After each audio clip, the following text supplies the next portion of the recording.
Hey chicos, ¿cómo están el día de hoy? Bienvenidos una vez más a mi canal. Mi nombre es Angie y el día de hoy estaremos reaccionando al episodio 2 de Love of Asylum. El episodio pasado saben que me encantó bastante, así que vamos a ver cómo continúa esta historia, gente. No voy a hacer muy larga la intro porque ya es bastante tarde. Me demoré bastante con el episodio de Love Upon a Time porque también estaba larguito y bastante sustancioso el episodio, así que nada. Sin nada más que decir, comencemos con el video.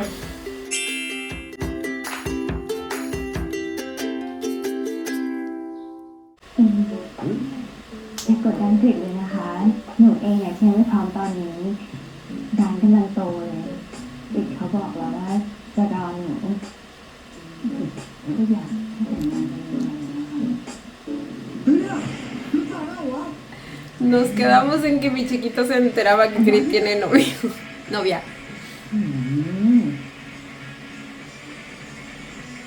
Impactado quedó claramente. Asylum.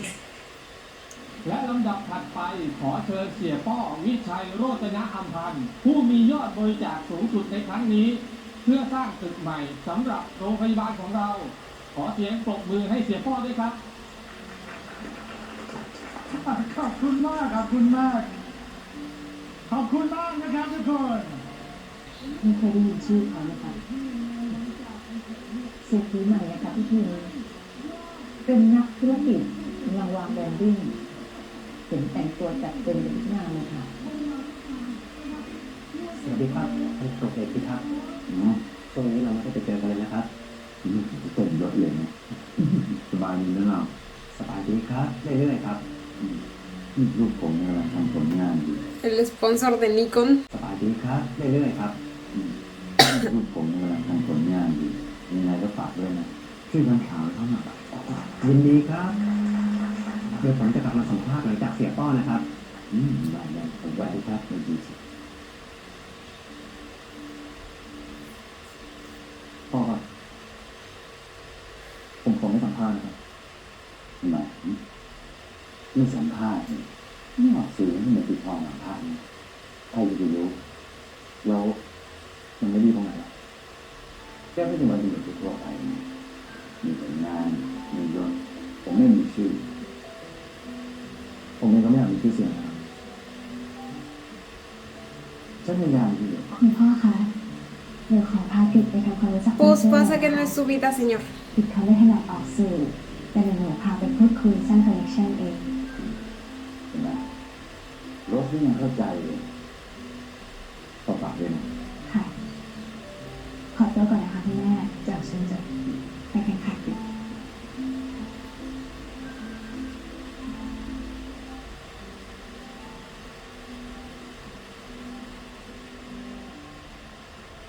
Siento que es ese tipo de parejas en los คุ que ณสติอยู่มาอีก ambos como que se encubren o algo así. ผู้นำครอบครัว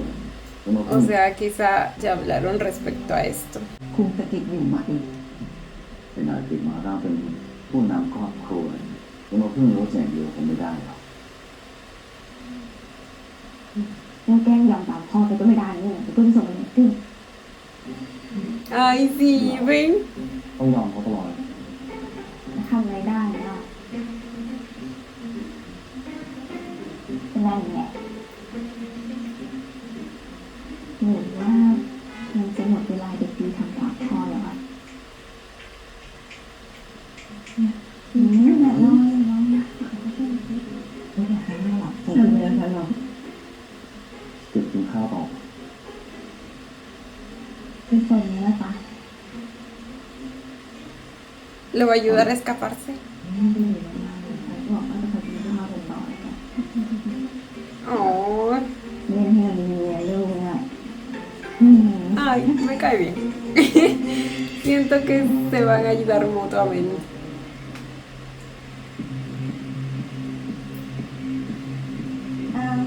วันละ2 ที่ค่ะ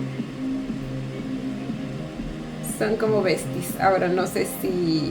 Rose sabe que, pues, él es Hodges.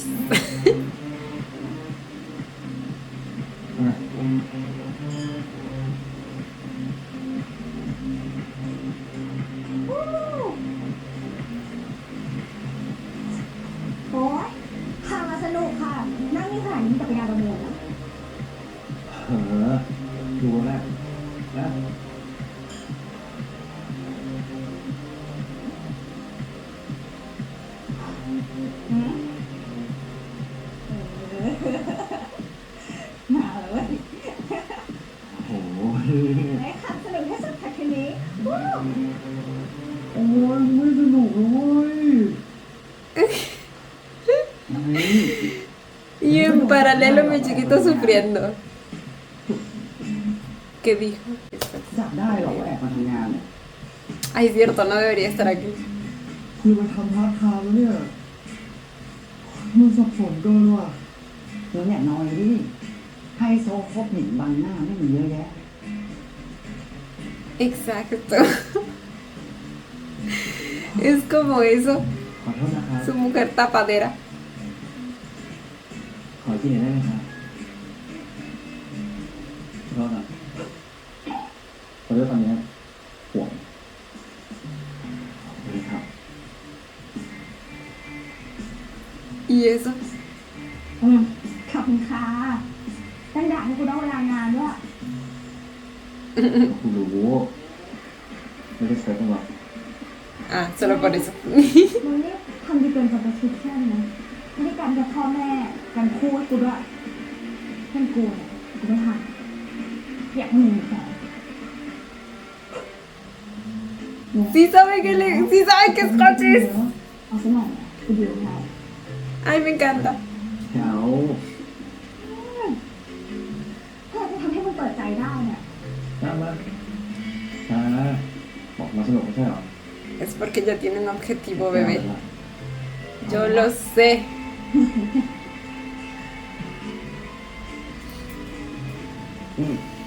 มึงต้องหยุดเว้ย มึงต้องพิสูจน์ว่าที่เขาพูดจาแปลกๆกับมึงเนี่ยเขาคิดเอานะบุกแล้วไม่ใช่ที่บุกทำไมอ่ะเอามึงก็ต้องนัดเจอเขาสร้างความประทับใจ พอเช็คเสร็จเนี่ยนะมึงมาหาที่สวีทสักที่หนึ่ง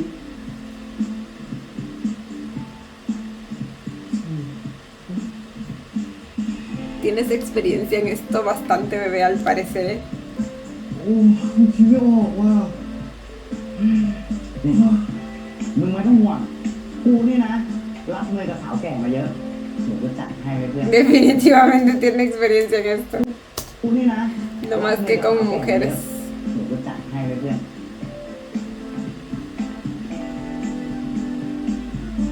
Ok. Lo amo. Ya les dije que lo amo.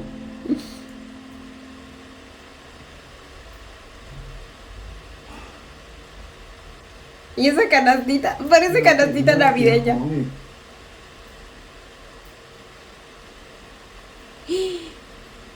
¿Está en su trabajo? คุณตำรวจอยากโดนจับเหรอครับ คุณตำรวจก็จ้องเนี่ยจับผมตลอดอย่างนั้นเลยครับ Literal. Pero te quiere atrapar para quedarse contigo, bebé. คุณตำรวจส่วนตัวก็ชอบพูดจาสองงานตลอดเหมือนกันครับคือผมแวะมาแถวเนี้ยครับ ก็เลยเอาแจ็คเก็ตมาคืนคุณตำรวจ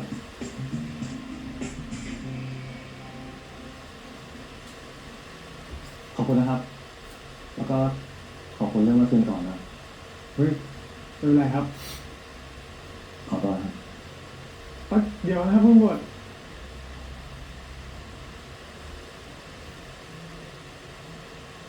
คือผมยังรู้สึกติดค้างอยู่เลยครับ ที่คุณตำรวจช่วยผมในวันนั้นนะครับไม่เป็นไรครับมันเป็นหน้าที่โอ้ยไม่ได้สิครับถึงแม่ผมสอนเลยว่า อย่าติดหนี้บุญคุณใครได้ไปตลอดชีวิตครับ ¿A ผม poco ก็ sí? เลย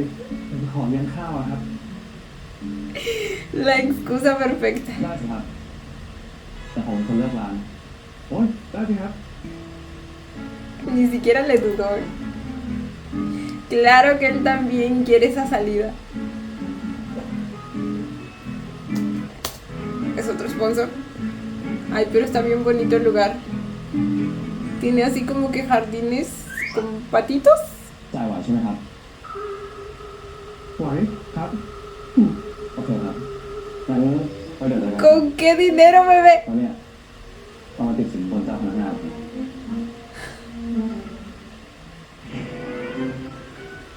พ่อให้ญาติผู้ใหญ่ครับ ก็เลยติดมือมาด้วยครับผม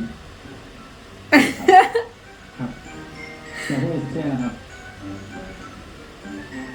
Ni modo, nos lo quedamos. ¿Qué era? ¿Pan? De aquí se ve como pan. กูไม่น่าเชื่อเลยไทย Solo funciona con señoras. Con sus sugars mamis.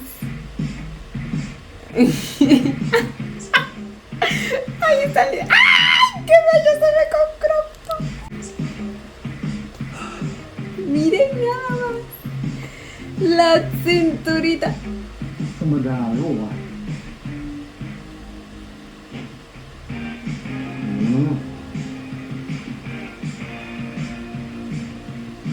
Ay, eligiendo el outfit todo emocionado.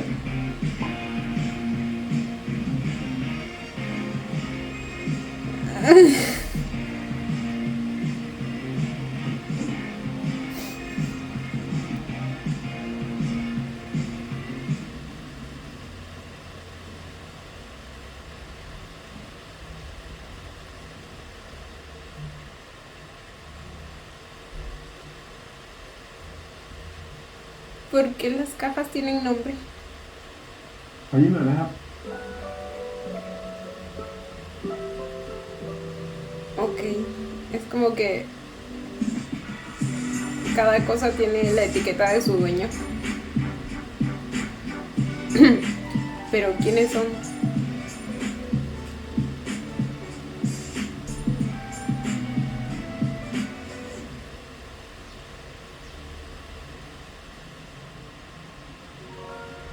Ay, sí está muy lindo. Mírenlo ahí todo radiante.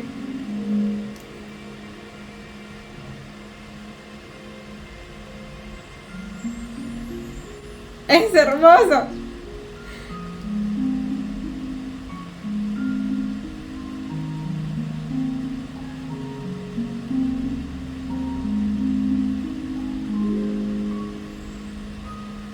Vâng, สวัสดีครับคุณตำรวจสั่งอะไรทานหรือยังครับ อย่างครับ อ๋อโทษนะครับขอมือหน่อยครับ ขอบคุณครับ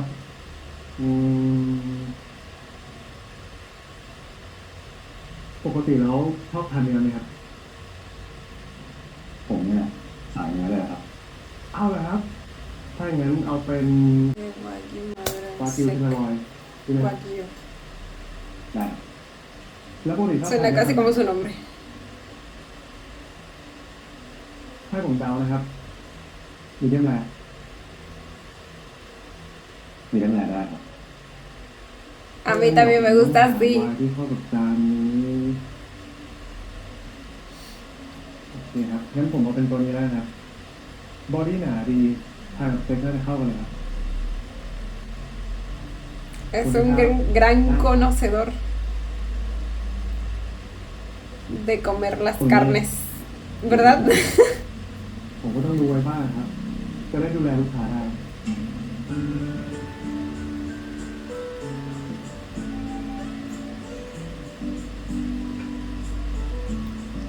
ขอบคุณครับ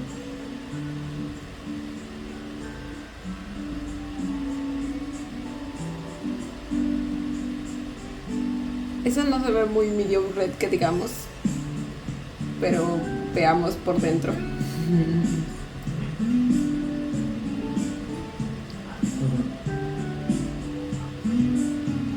Ay, tan lindo y caballeroso. Y aprovecho para cambiarse de sitio. เอ้าทำไมครับ ผมพันชิ้นใหญ่ไปเหรอครับ เปล่าผมแค่ไม่ชอบกินมันฝรั่ง อ่ะได้ครับได้เลยผมช่วยนะ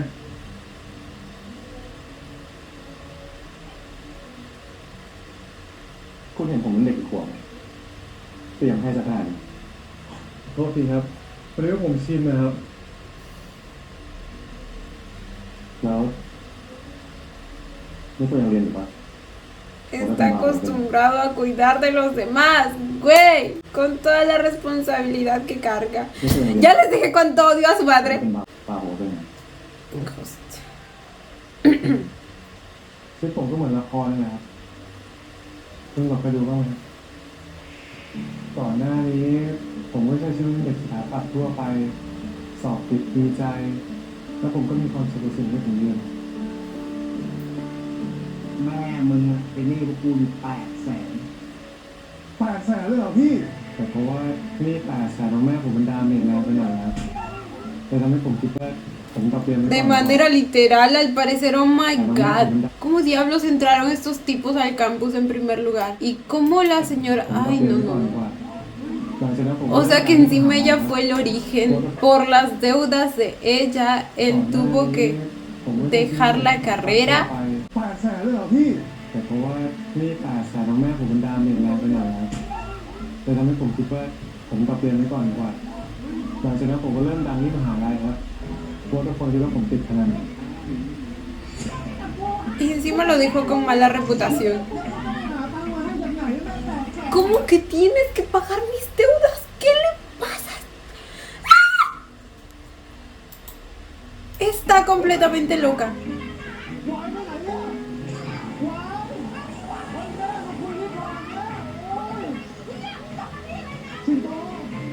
หลังจากนั้นชีวิตผมก็สนุกขึ้นไปอีกขั้น Guay, esta es la madre de Cinto que dejó a su hijo y se fue con un tipo.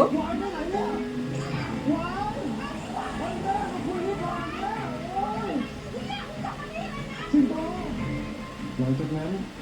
ชีวิตผมก็สนุกขึ้นไปอีกขั้น ¿Qué carajos con esa familia? แล้วก็ที่สิงโตไว้แต่ที่ต้องใช้หนี้ให้แม่เลี้ยงแม่ตอนนี้ต้องเลี้ยงหลานเพิ่มอีก1 คนก็นั่นแหละครับหลังจากนั้นผมก็เริ่มหางานทำนี่ครับขอโทษด้วยครับผมทำความสะอาดเรียบร้อยแล้วครับเดี๋ยวได้เลยครับ Ay, mi chiquito. No, lo hacen ver tan cómico, pero ผมว่าเนี่ย es tan horrible. How would you like to stay? You can have this? ขอโทษครับคุณลูกค้าขอโทษครับเป็นไรนะครับขอโทษครับ มีปัญหาอะไรโทรหาพี่เล็กซัก แต่ผมได้มา Y เจอพี่ así เฟิร์ es น como llegó a ผม ese เชื่อ lugar. เลยครับวันนั้นพี่เฟิร์นไม่ด่าผมสักคำแถมเขายังให้ทิปผมเยอะมากผมคิดว่าพี่เฟิร์นคงดูออกอะครับว่าผมมีปัญหาเรื่องเงินเขาก็เลยแนะนำงานนี้กับผม อยากได้น้อง Eso y te vio potencial, bebé. สวัสดีครับ พี่เอาน้องเสื้อขาวแล้วกัน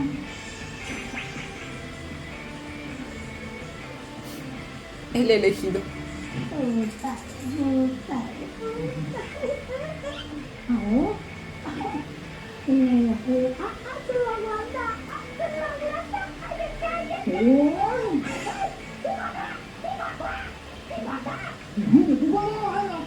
แรกๆมันก็ไม่ง่ายหรอกครับ จริงๆผมว่ามันยากมากเลยมากกว่าครับ ไป ปกติเราพี่ทำอาชีพอะไรครับ โพสที่ไหนก็ถามกันแบบนี้ค่ะที่มาที่นี่เพื่อต้องการหาความสุขแล้วน้องมาทำร้ายชีวิตพี่แบบนี้ Ay, no, la clase de personas a las que tenía que atender, Dios mío. ไอ้วายุต้องอีกแล้วนะโจรไม่ทันไม่จำเลยที่หายหมดนะลูกค้าหนีหมดไอ้ไข่มานี่แล้ว แม่ครับ มึงอยู่เพื่อนมึงเรียนต่อเท่าไหร่ไม่จำเลยละที่หายหมดแล้วมึงมันนี่ มันจะอยู่นะ ตาเดี๋ยวนี้เลย เดี๋ยวผมเคลียร์ให้แต่ตอนเนี้ยแม่เอาหนูเยอะๆก่อน เอาเดี๋ยวลูกหลังจากการมันรอบเอาเลยไอ้นี่วาไอ้ แต่ผมโชคดีมากเลยที่ผมมีเพื่อน Sí, güey, es lo único bonito que te dio la vida. O sea, แต่ที่คืนแรกๆผมได้คืนละ2 ดื่มหลังจากนั้นยอดผมก็ได้เพิ่มขึ้นเรื่อยๆจนเดือนแรกผมได้เงินมาพอใช้หนี้แม่ได้บางส่วนเลยนะครับ o sea que el objetivo de ellos es como que hacerlos ที่ประมาณนี้ในชีวิตผม tomar la mayor cantidad de tragos para que compren. ระดับนี้นะครับ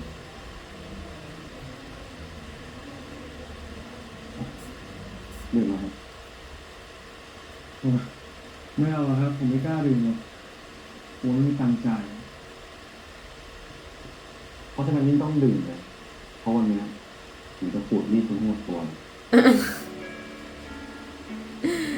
Oh. ใครนั่นนะ Además ya lo pidieron, güey. Igual lo tenían que pagar.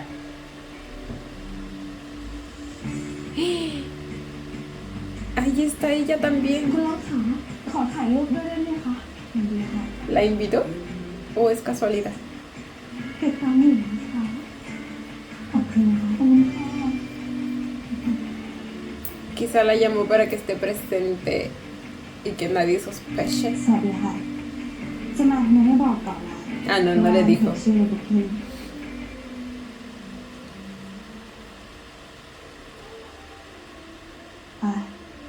โรสนะคะเป็นแฟนปิด Ay, cómo le cambió la carita. เจอตอนทำคดีอะ ยินดีที่ได้รู้จักนะคะ Y él no tiene ni cómo decirle que con él no tiene que fingir porque, o sea, está Guayo ahí presente. Y cómo se lo dice si aún no puede mostrar interés, o sea, aún no están en esa etapa, ¿me entienden? ขออยู่ครับ เจอตอนทำคดีอะ ยินดีที่ได้รู้จักนะคะ เช่นกันนะครับ Ay, สงสาร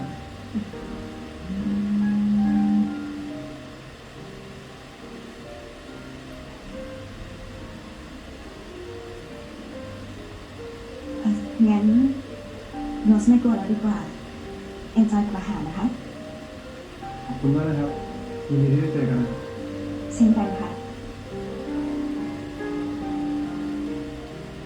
ay, mi chiquito. ร้านไม่แพงเจ้าของนี่ Ay, ella es la dueña, por eso dijo que no vio su nombre en el libro de reservaciones. ไม่เป็นไรครับผมเข้าใจครับ อืม ผมไม่เป็นไรครับเดี๋ยวผมจ่ายเอง เดี๋ยวไลฟ์ไป ไม่เป็นไรครับพี่ครับผมขอสแกนจ่ายได้ไหมครับ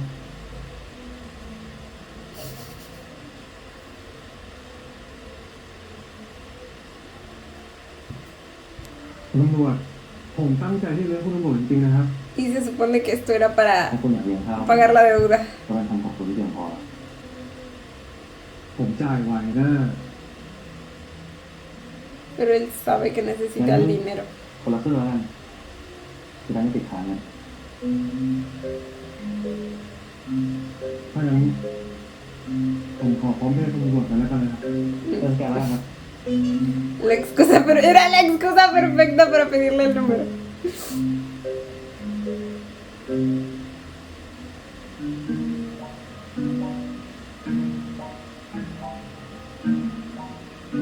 ตำรวจครับตำรวจเดี๋ยวก่อนครับ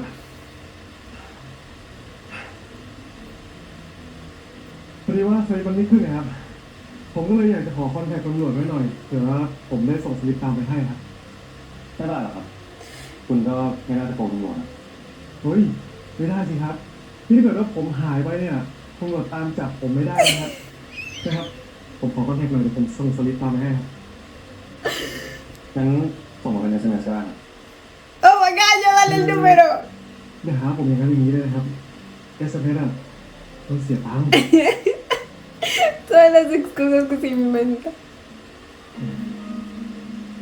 Pero estoy segura que él ama เดี๋ยวผมพิมพ์ให้ que se esfuerce tanto.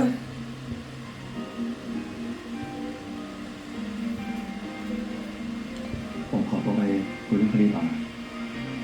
ได้ครับคุณตำรวจ Poco a poco se lo está ganando. Claro que yes. แล้วกลับไปทำงานเนี่ยก็ดูแลตัวเองดีๆนะครับถึงบอกได้ทำไมล่ะ รับทราบความผิดเจอกันครั้งหน้าเนี่ยไม่เจอกันในฐานะตำรวจกับผู้ต้องหาแน่นอนครับ Es lo que le dijo.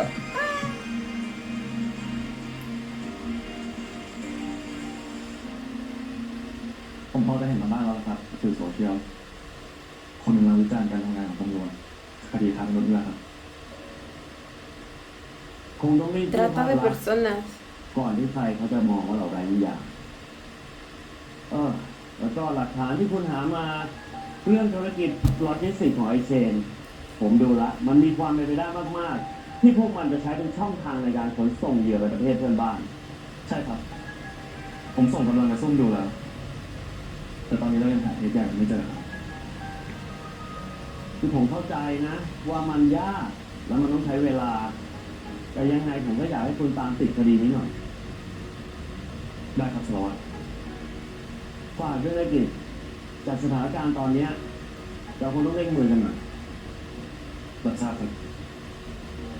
เชิญ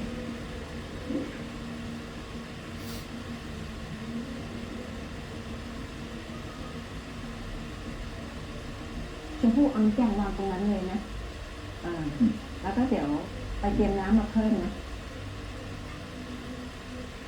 เอาติดกลับมาพอดีกินข้าวด้วยกันก่อนสิพ่อเขารออยู่ปะ มา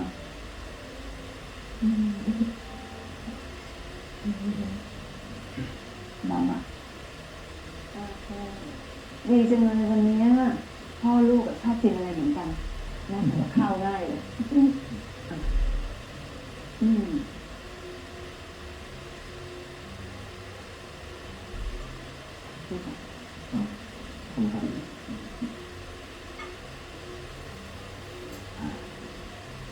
ทำให้ดีอย่าลืมว่าจะมีภาพลักษณ์ที่ต้องรักษานะที่แกได้คดีนี้ไป Ay, no, qué hueva que lo primero que te digan al sentarte a comer sea eso. อย่าลืมว่าจะมีภาพลักษณ์ที่ต้องรักษานะ No olvides que tienes una ที่ imagen แก que ได้คดี mantener. นี้ไปเพราะคนเขาเกรงใจฉันไม่ใช่แค่แก No, pues gracias. Aunque supongo que อย่าตัว hay algo de verdad en lo que dice. Pero, o sea, no sé si es algo que le diría a mi hijo. ¿Como con qué propósito? ผมอย่าตัวเดี๋ยวทุกอย่างนั้นเลยเดี๋ยวมันจะ En lugar de incentivarlo a que se gane su lugar ahí. วายุเร็วสวยไปเลยเข้ามา Mi chiquito está todo desanimado.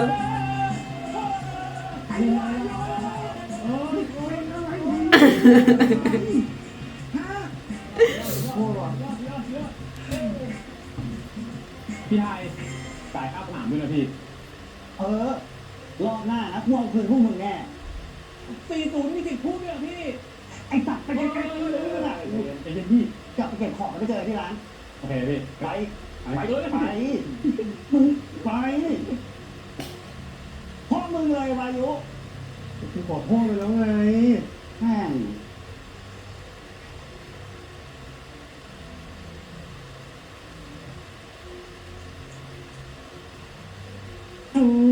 นี่ อะไรของมึงเนี่ย มึงอยากตายไวเลยไงฮะ แหมทีนี้เรามีสติขึ้นมาเลยนะมึง บุหรี่ลูกค้ามึงก็ต้องดูดแล้วยังมาดูดบุหรี่ตัวเองอีกไงฮะ เสือก Oh my god, sí, imagínense la cantidad de daño que es eso para sus pulmones. บุหรี่ลูกค้ามึงก็ต้องดูดแล้วยังมาดูดบุหรี่ตัวเองอีกไงฮะ เสือกครับ ไหนกูขอเสือกหน่อย ที่มึงไปกินข้าวกับคุณตำรวจมาเนี่ยทำไมกลับมาสภาพนี้ เฮ้ย Pues, มึงเลิกแซ่บเหรอวะ no todo salió como lo planeado. ก็ไอ้วายุอ่ะมันกำลังกุ๊กกิ๊กกุ๊กหม่ำกับคุณตำรวจไงโอ้โหเรื่องของหลวงเลยมึงอ่ะ Propiedad del gobierno. เฮ้ยเดี๋ยวกูเล่าให้ฟังแบบละเอียดยิบเลย แต่ก่อนอื่นนะ กูขออัปเดตแพทก่อนไหนตอนนี้เป็นไงวะ ทุกอย่างดี Pero, ดีจนเมียเขามา เฮ้ย มึงก็อย่ายอมดิวะ นี่มึงปรึกษาถูกคนละ ไอ้เรื่องแย่งของคนอื่นเนี่ยนะ oh my god. โอ้โห Pero เมี bebé. ยเขาหน่อยสิ Pues alguna red flag tenía que tener el คุณ muchacho. โน้ตพีรภาสิริหานไพบูลย์เจ้าของร้านไฟน์ไดนิ่ง ลูกเจ้าสัว จบปริญญาโทจากประเทศอังกฤษกูว่าเปลี่ยนคนก่อนไม่ได้ Ay, no puedo no amarlo.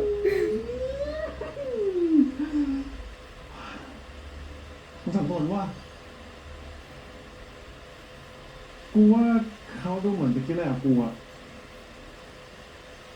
รายการที่มีไฮโซเลี้ยงนี่มันก็ดีนะเว้ย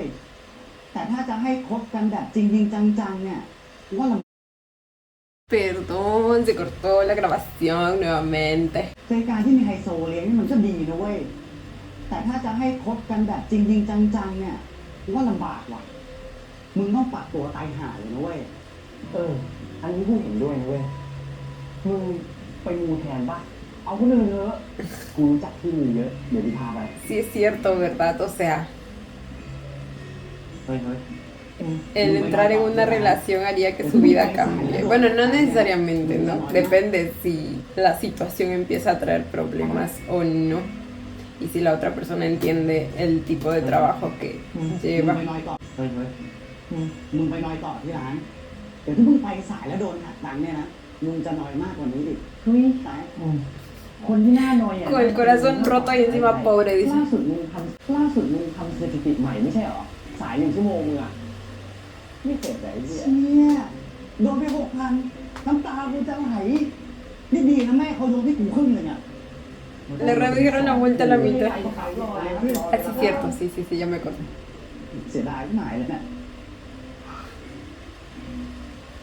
อีซานอุ๊ย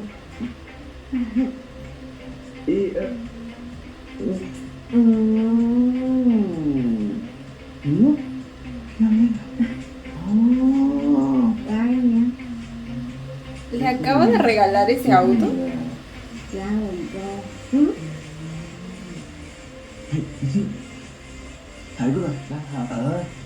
เอาแบบเต็มตัวเลยเต็ม Él también tiene sus sugar mummies. เชฟไอ้การเป็นคนที่แม่งก็ดีนะเว้ย Patrocinador. Ahora se le llama así. ตัวท็อปพวกเนี้ยมึงชีวิตดีไม่ใช่ นะเว้ย ชีวิตดีไม่หาย ตัวท็อปที่ไหนตัวเฮียมากกว่า พี่เช็ครูปปะ อยู่นะได้เลยนะอ๋อที่ ไหนก็รู้ ไปกันด้วย นี่วันนี้มึงอ่ะ เออ สกายทำไมทำแบบนี้อ่ะ มึงทำอะไรเนี่ย กินทำเฮีย พูดเจ็บชิ้นหัว เมื่อวานก็ได้ทำเองวัน Explica. นี้ก็ได้ Sabía que tenía que haber más de una. ไทยเป็น Lo expuso. มึงทำไมมึงทำไมพอน้องยาวเลยนะมาเร็วไอ้เหี้ยเป็นอะไรไปก่อนนะพี่ชื่อไอ้เชี่ย Y encima lo abandonaba. Lo que te ganas por ser una mierdita. โอ้ย โอ้น้องไงมึงก็จ่ายนิดหน่อยแล้วไม่เห็นเป็นไรเลย กูว่าต้องพิสูจน์ด้วยพวกคุณตำรวจเนี่ยเขาก็ผู้หญิงบางหน้าจริงหรือเปล่า ช่างแม่งละกูตัดใจแล้วเว้ย ฮะใจ โอเคครับมึงตัดแต่กูไม่ตัด Ay, oh my god, ¿qué va a hacer? Y si tal. ส่วนรถวันจันทร์มองซ้ายมองขวา Le está mandando. Oh my god. พวกมึงก็ตั้งใจไอ้ไทยเนี่ยทุกคนเขาก็ต้องมาเสียเวลาไอ้เชี่ยไทย Es como si lo estuviera invitando. เอาเพื่อนสักวันเนี่ยมึงจะต้องขอบคุณด้วยขอบคุณที่อะไรของมึงเลยมึงบอกกูก่อนดิ Ay, Dios mío. พวกมึงกับคนไม่ได้เจอกันเมื่อวานนะ ไม่สุดท้าย เอาไหมเอาด้วย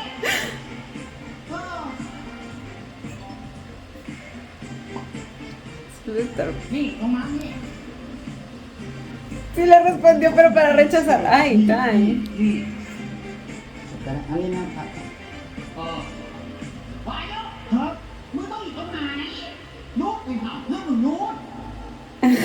ดาว ชื่อถ้ามึงไม่หายหัวไปไหนวะรู้ไหมแม่จีนยึดรถกูไปแล้ว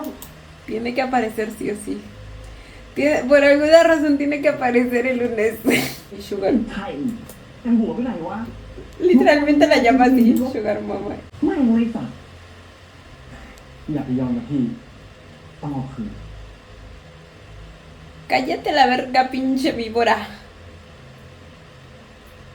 เดี๋ยวไปทายเพื่อนมึงอะไม่เห็นนะว่า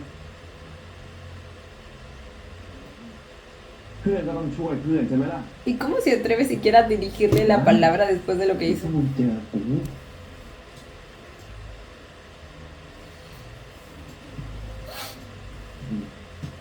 ไม่เห็นจริงครับพี่ประกายครับลูกพ่อพี่แล้วเรื่องลูกไปนะกูบอกให้ถ่ายดีๆมันก็ถ่ายบางมดนี่แหละภาษาจีนที่กูบอกให้พูดฝึกมากูฝึกมายังไม่ได้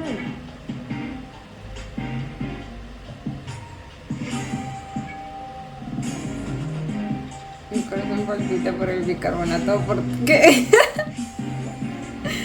oh.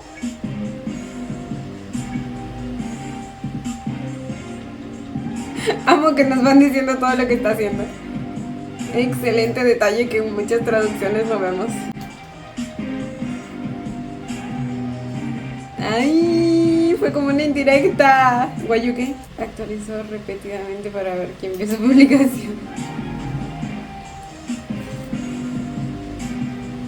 ใจฟูเพราะเบกกิ้งโซดาหรือว่าเพราะยูนี่มึงตัดใจกี่โมงเนี่ย ไทยเบาๆดิเบา Ay, no. ไหนมันยังไงสิ ก็ไอวายุเนี่ย มันกำลังจะอมของหลวงนะดิแม่ Güey, la sigue llamando propiedad del gobierno. ตำรวจเหรอ Ah, bueno, y encima se lo chismeaba a todos. เป็นไปไม่ได้ Au. หยุดเถอะจะได้ไม่เจ็บตัว พวกตำรวจอ่ะ มีแต่จะหลอกเล่นกับบาร์โค้ดเท่านั้นแหละ Me imagino que debe haber varios de esos.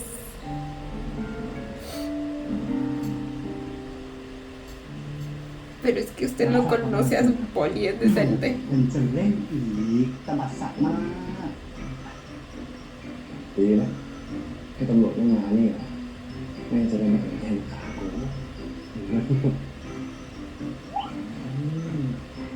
เฮ้ยพวกมึงทำอะไรกันอ่ะ เฮ้ย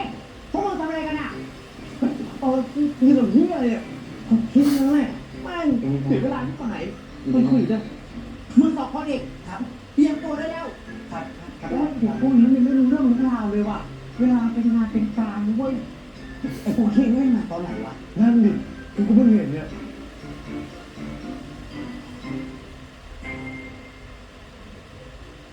Ahí está revisando su Instagram. Y si vio su historia.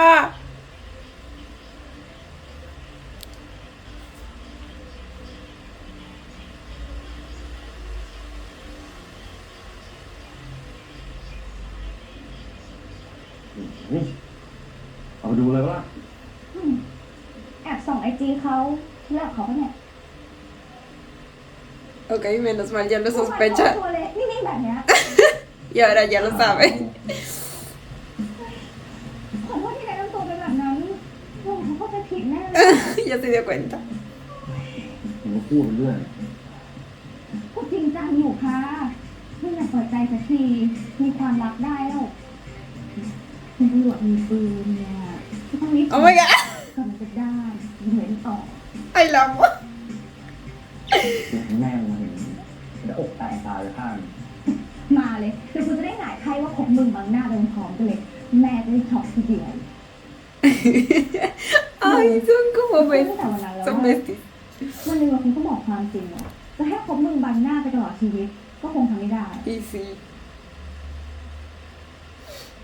รู้นะ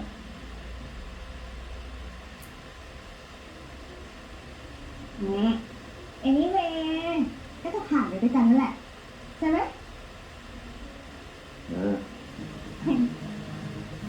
Ay, me encanta su relación. ให้ดู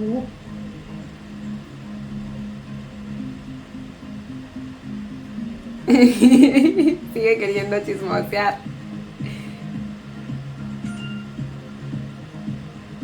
Según él no hay interés, pero bien que lo stalkea todito. ¡Lo siguió!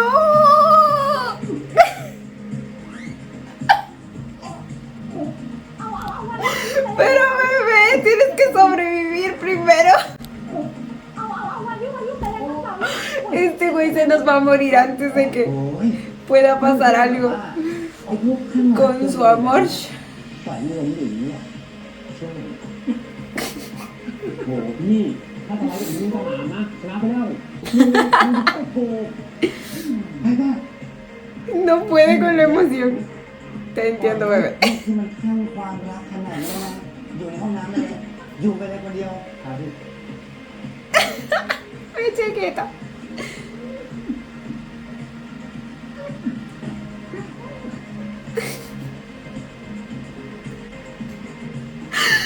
No supera el ataque, güey.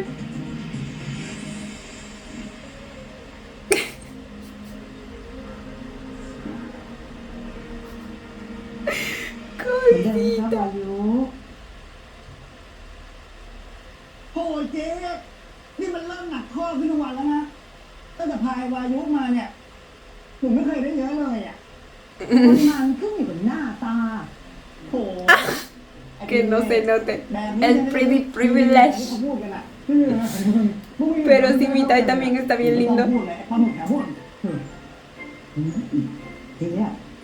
เก็บไว้ที่แม่กับสิงโตนี่นะเดี๋ยวมาเอาละ โอ้ยเจ๊ไม่เป็นไรนะ Ay, no, no lleve nada para su madre. Esa mujer no merece nada.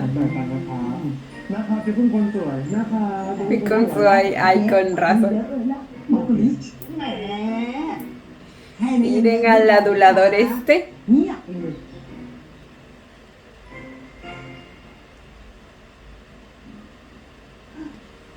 ไอ้ไทย อ่ะ เขารับเรียกเควสกูแล้วอ่ะ อืมแต่ว่ามึงฟังที่เคยไว้หน่อยก็ดีนะเว้ยมันก็อาจจะจริงอย่างที่เขาพูดนะว่า ที่เขาเข้าหามึงเนี่ยเขาอาจจะต้องการอะไรบางอย่างจากมึงก็ได้ Algo como que.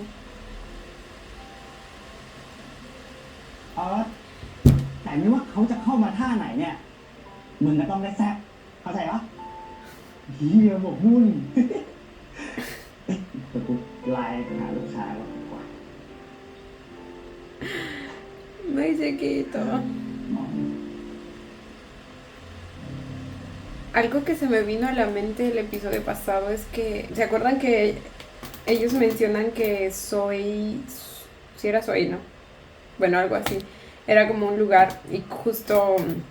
nuestro Polybus tiene como un caso que también es acerca de ese lugar. Entonces, por ahí en algún momento llega a pensar que se acercó a él para buscar información de ese caso o algo así. Digo, ahora que lo planteo, pues se me vino eso a la mente.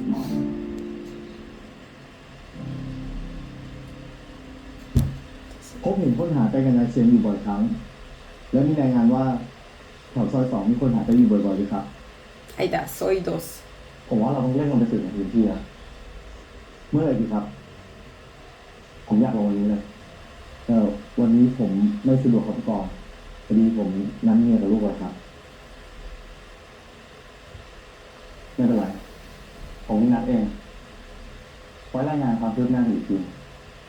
ขอบคุณครับผู้กองเจอกันพรุ่งนี้ครับ ¿Va a ir él solo?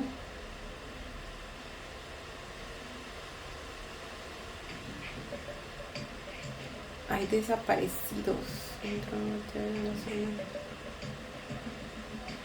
Y todo tiene que ver con el desgraciado ese.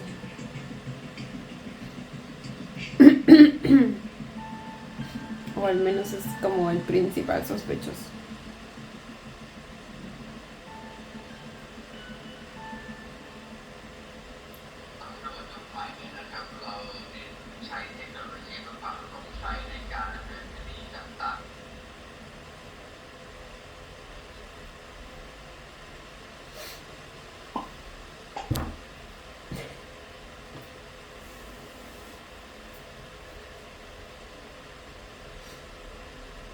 Voy a escuchar la canción.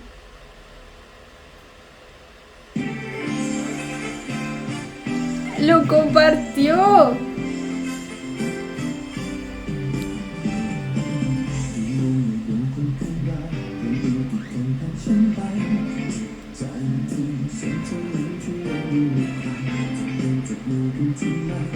Oh, oh, la canción es muy él. Es la que estaba escuchando en el auto en el primer episodio, ¿no, verdad? ¿O sí? Es que también suena antigüita como esa.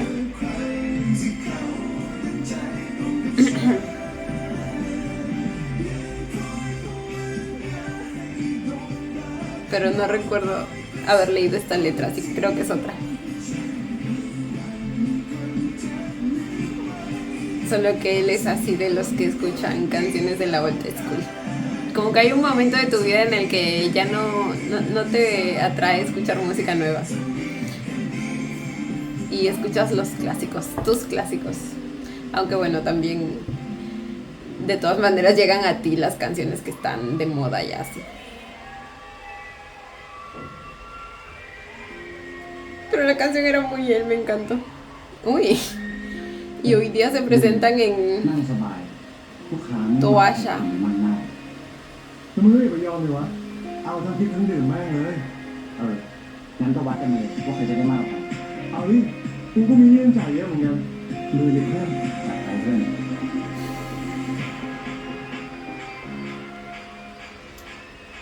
Ay, Dios mío.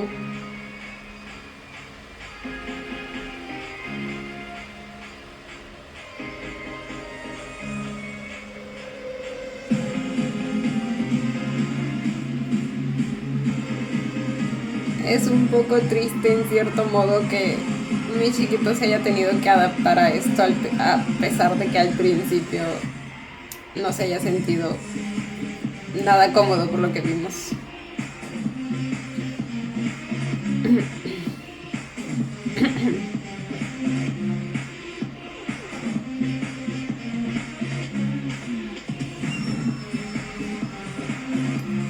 Oh my god.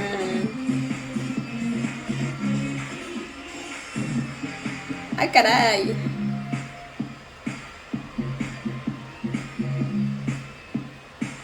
เอาให้สุดเลยเพื่อน ¿Qué le dieron? Es una cosa con billetes.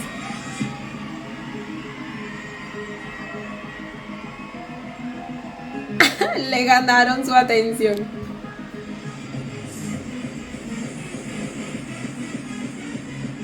Ah, pues. No me digan que... ¡Ay! ¡Ay, no!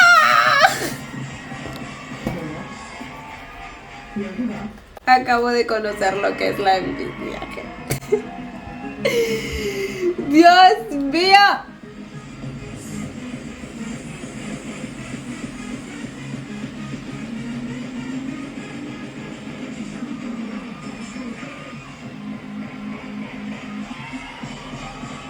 Con permiso, me toca.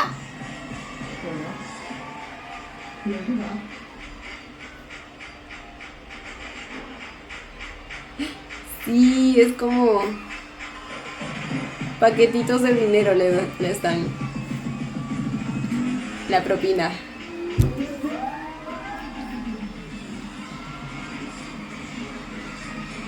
En tu cara, perro. กูจะจำแล้วมันไปใช้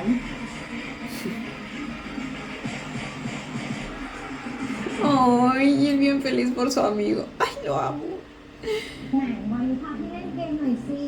Es tan buen amigo, nomás le faltan códigos acerca de la fidelidad, pero ajá. นะ บ้านที่ครับเนี่ยมาเล่นเกมของสุดเลยดีกว่า เฮ้ยเราแพ้เราต้องโดนอะไรอ่ะ อะไรก็ต้องดื่มนะครับ กระดาษมา เด็กปะชุบชุบชุบชุบชุบชุบดื่มดื่มดื่มดื่มดื่มดื่ม ทีเนี้ยพี่ก็อดมอง เอาไว้ตาหน้าดีกว่านะครับเยดีมาดื่มก่อนแล้วมั้ย พี่ดื่มให้พี่หน่อยนะพี่จะได้มีกำลังใจเล่นเกมต่อไป โอเคครับโอเค คุณพี่ขาวัดบอสเนี่ยสูงดาวเขาดีลดราคาพี่ลดจริงค่ะฝากด้วยนะจ๊ะ ไปก็ดูแลดีอย่างเงี้ยช่วงนี้ลูกค้าประจำ ครับหนูไม่มีลูกค้าประจำเลยตั้งแต่ทำงานมาพี่เป็นคนแรกเลยครับ จริงเหรอเฮ้ยทำไมวันนี้ชวนพี่มาแล้วถึงลูกค้าล่ะ อ่า Uy, อยู่แบบอีนี่ฟุ๊กแล้วทำเป็นงงเลยนะ ก็เป็นคนที่สกายชวนพี่มาเองไม่ใช่เหรอ excuse me, güey, ¿no se dan cuenta que este es su trabajo? O sea, realmente se creen eso de que son las únicas. ทำไมวันนี้ก็เป็นคนที่สกายชวนพี่มาเองไม่ใช่เหรอ อ้าว ไอ้สกาย Y la llamó. เย็นๆนะคะพี่บัวแต่เย็นๆนะคะพี่หยกนะ วันเนี้ยหนูเหมาดื่มไทยแล้วป้ากลับบ้านได้ไหมคะ เฮ้ยเดี๋ยวเราไปคุยข้างนอกครับพี่หยกนะ เดี๋ยวรอก่อนนะครับเดี๋ยวผมมานะครับรอก่อนนะ ถ้าไปแคนเซิลดื่ม ไม่เป็นไรแม่ เดี๋ยวผมจัดการเอง แม่ดิ้งรอก่อนเลย เดี๋ยวผมจัดการให้พี่วงเงินใจเย็นก่อนนะครับ พี่วงเงินใจเย็นก่อน เดี๋ยวผมเรียกคนใหม่มาให้นะครับรับรองคนนี้เนี่ยถูกใจพี่วงเงินแน่นอน Acaba de perder a su cliente. กลับละเดี๋ยวดิกลับบ้าน พี่วงเงิน Y encima lo dejó a él también sin cliente. โอ้ยทำมันอาวรณ์น่ะที่ฉันเสียดื่มแล้วฉันไม่ได้ไปเลยบ้านแย่ พี่วงเงินครับเดี๋ยวผมไปส่ง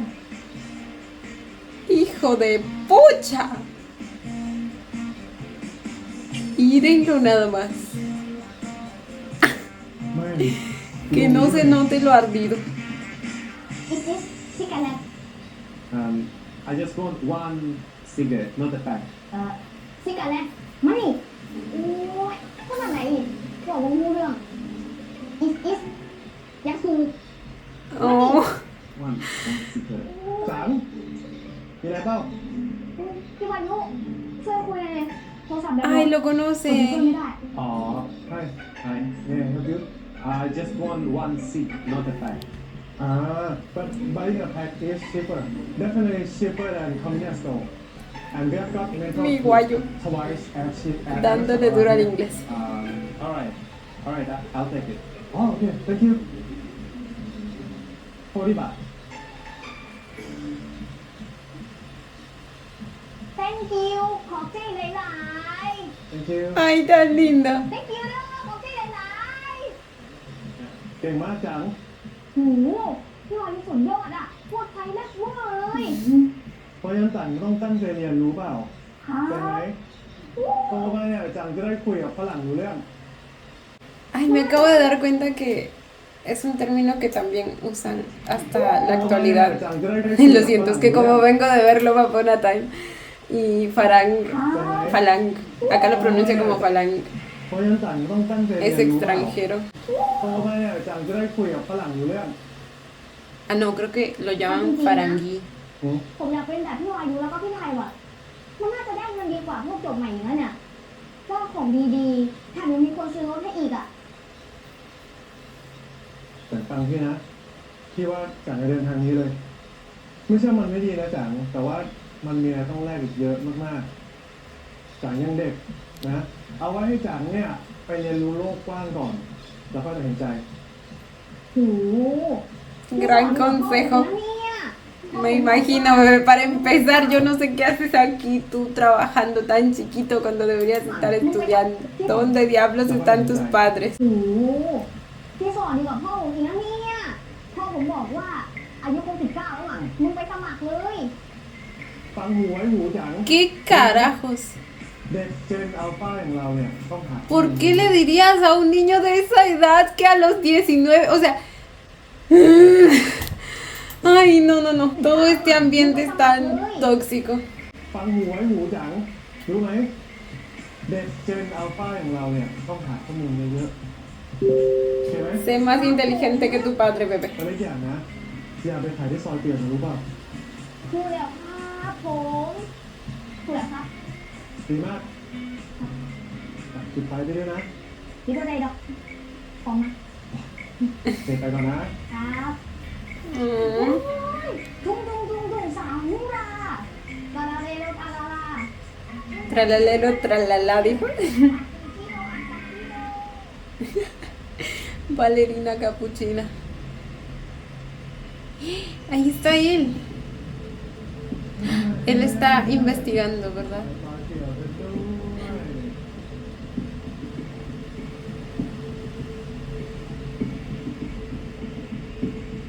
Lo están molestando.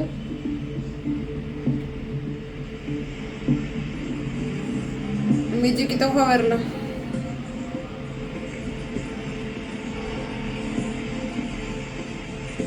Porque sabe que está en una zona peligrosa, supongo.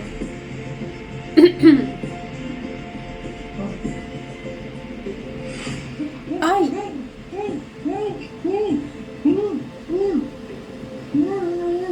ล่ออะไรเจ้าหน้าที่เหรอ ¡Ay, güey, me asusta!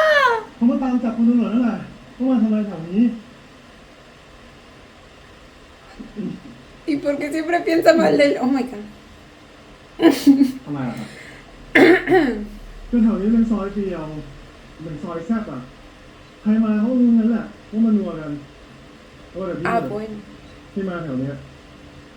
ใครไม่ว่า ผมมาสืบคดีนะครับ อุ้ยก็ดีสิ ผมเป็นคนพื้นที่ผมช่วยพี่ได้นะ ความรับรู้สึกครับ พี่มาตามสืบคดีคนหายจากซอย2ใช่ไหมล่ะเฮ้ยพี่คนแบบนี้เขารู้กันหมดแล้วแล้วผมก็ยังรู้อีกด้วยนะว่า ซอยที่ว่ามันอันตรายอยู่แถวไหนผมช่วยพี่นะ Y ผม sí, คนพื้นที่ supongo ผม que ไกด์พี่ได้น่ะ para la gente de la zona siempre es un secreto a voces. แน่ใจเหรอ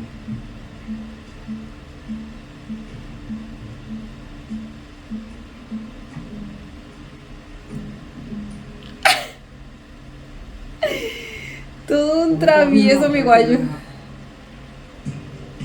Excuse me. ผมไม่กลัวพี่ทดลองใช้ Promoción de prueba. Ah, bueno.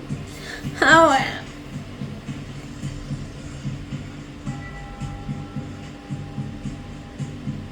¿De qué estamos hablando? Del recorrido.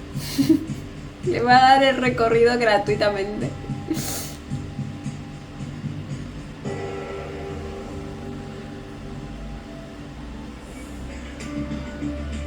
Ay, por un momento pensé que eran ellos. Yo dije, "Ca-". เที่ยวไหมจ๊ะ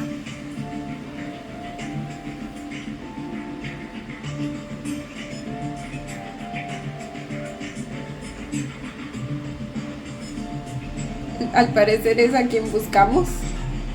y está bastante ocupado. "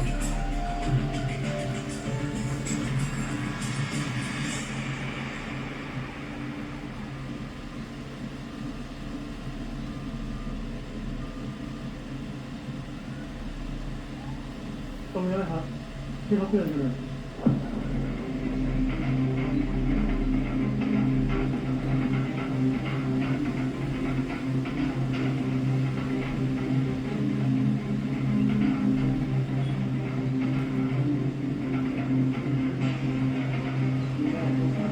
มาเรื่อยๆมีงบเท่าไหร่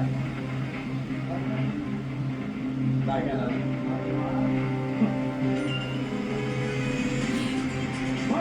Ay, Dios mío. Le sonó el celular.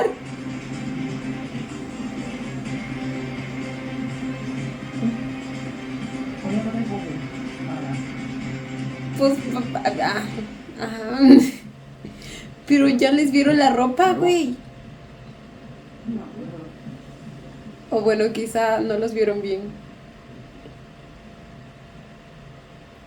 Y a veces es un poco incómodo como que detenerte a mirar a dos personas que se están chapando.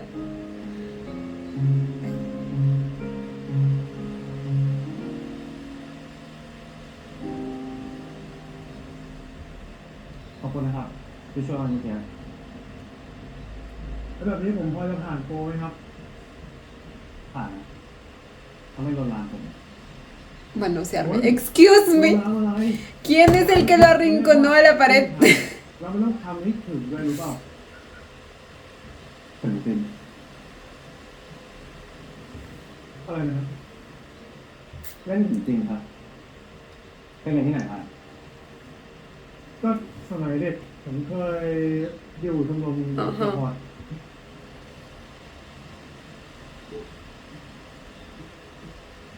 พี่ให้ผมช่วยพี่หน่อยนะผมเป็นไกด์พี่ได้นะผมร้อนเงินจริงๆ ถ้าคุณสนใจ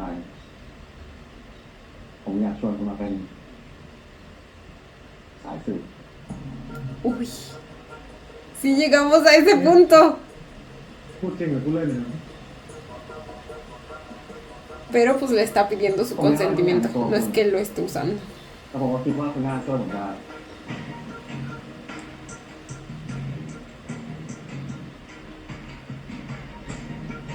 ตอนนี้ผมตามสืบคดีช้างนกอยู่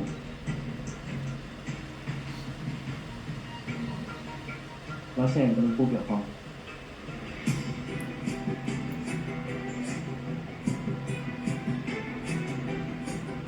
เรามีภาพจากกล้องวงจรปิดจำนวนมากและจากที่เราตามสืบมาทุกคนที่โพพันกับเชนก็ติดต่อไม่ได้เลย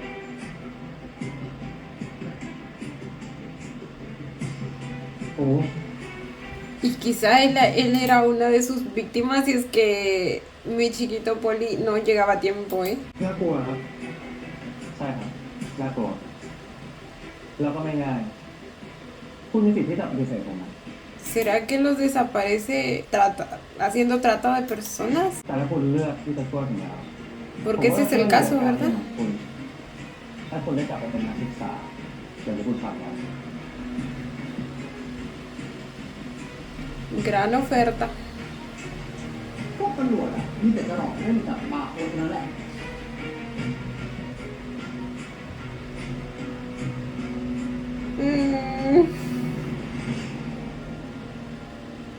Pero ahora que hay sentimientos involucrados, pues también le va a costar. Le va a costar como que diferenciar cuando se trata del caso, cuando realmente son los sentimientos de Creed, o cuando Creed empiece a sentir algo, quizá piense que es su manera de obtener pues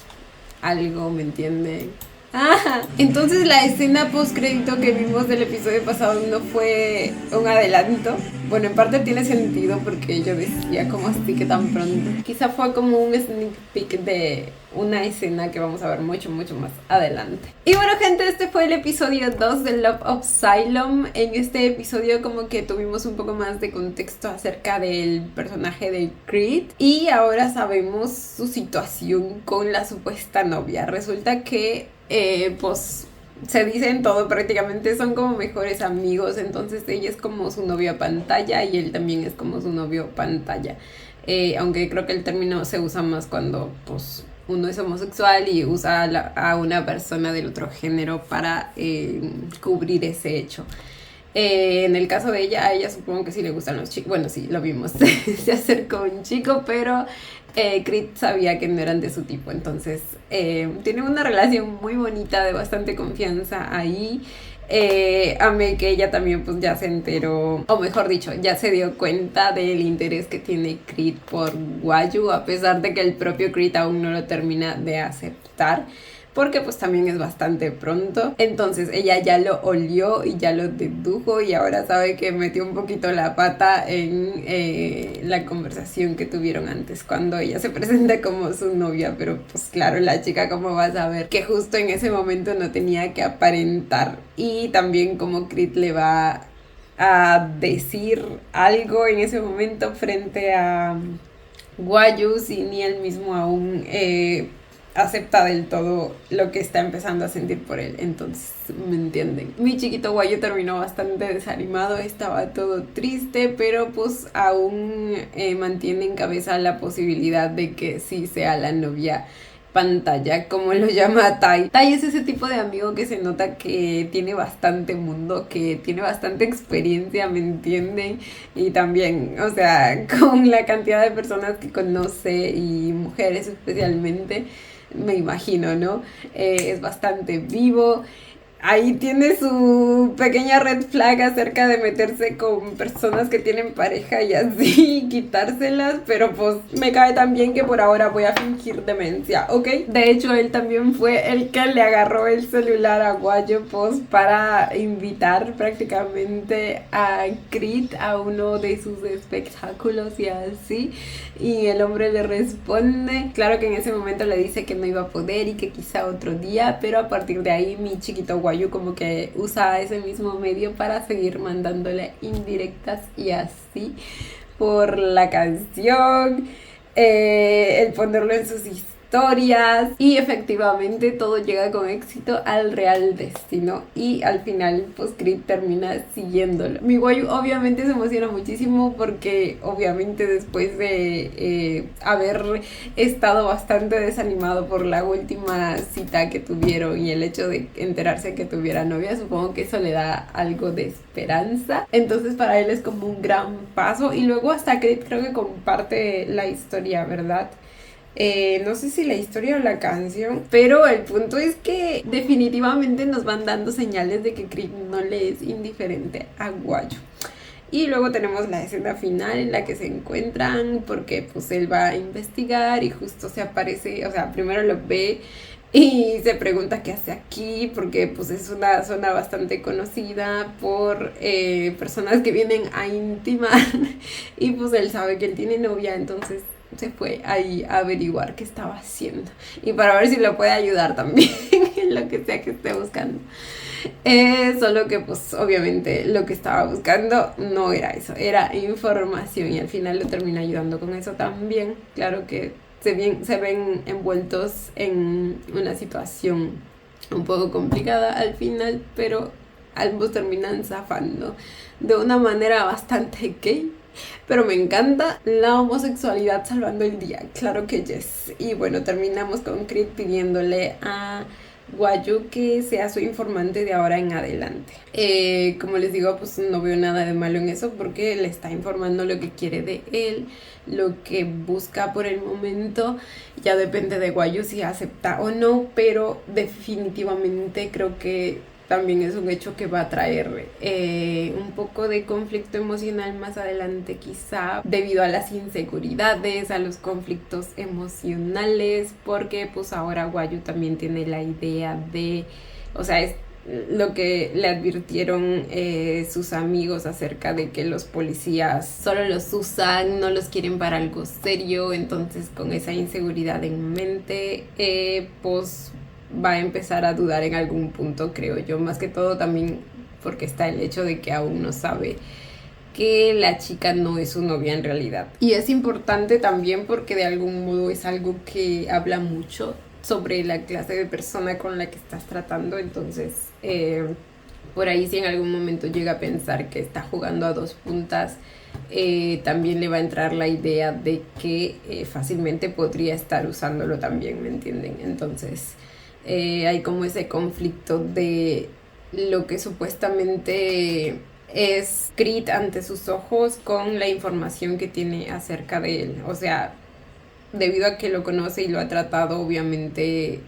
lo tiene en un pedestal porque lo salvó varias veces y se ve, o sea, se nota que es una persona bastante íntegra, un poco cerrada, sí, pero con valores, ¿me entienden? Mientras que si en algún momento llega a pensar que, como les digo, está jugando a dos puntas, pues de alguna manera va a entrar en contradicción esas dos imágenes acerca de él. Entonces van a empezar las dudas y así, pero bueno, ya veremos cómo se maneja todo eso más adelante, gente. Me divertí mucho con el episodio. Cuéntenme ustedes también qué les pareció. Yo como siempre los estaré leyendo. Y bueno chicos, esto ha sido todo por el video de hoy. Espero que les haya gustado. No olviden darle la manita arriba y suscribirse si les gustó el video. Si les gustó mucho ya tienen el botón del super gracias activado por si quieren colaborar con el canal. Obviamente solo si así lo desean. Ya los estaré viendo en un próximo video. Bye. Los quiero. No olviden seguirme en Instagram.